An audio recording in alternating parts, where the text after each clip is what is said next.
Alors voilà des esprits qu'il faut éviter. Voilà des esprits qu'il faut éviter dans sa vie. Surtout pas, ne vous frôlez pas à ces esprits.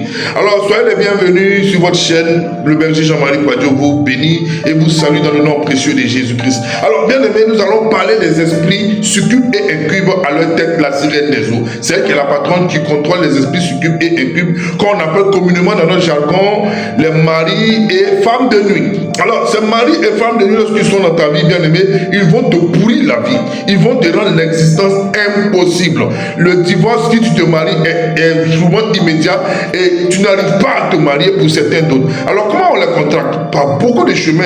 Mais les chemins les plus fréquents qu'on peut comprendre pour attraper ces gens-là, pour les avoir dans la vie, n'est-ce pas? C'est le sexe. Et puis les adorations, le sexe, lorsque quelqu'un est marié de nuit, tu couches avec lui, bien aimé, il n'y a rien à faire, tu te connectes à ce mari de nuit. Lorsque tu portes les dessous de quelqu'un de ton frère ou ta soeur qui a des maris de nuit, femme de nuit, bien aimé, tu contractes. Et également par adoration, lorsque tes parents ont adoré l'eau et ont promis que les générations futures sont à eux, ces esprits-là attendent que ça pour te marier dès que tu viennes au monde, tu es déjà marié avant le sein de ta mère. Alors, bien aimé, lorsque ces esprits sont dans ta vie, tu n'arrives pas à te marier. C'est impossible.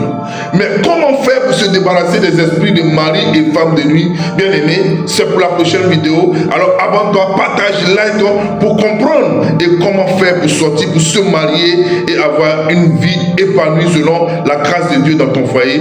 Que le Seigneur te bénisse. N'oublie pas de partager. Shalom.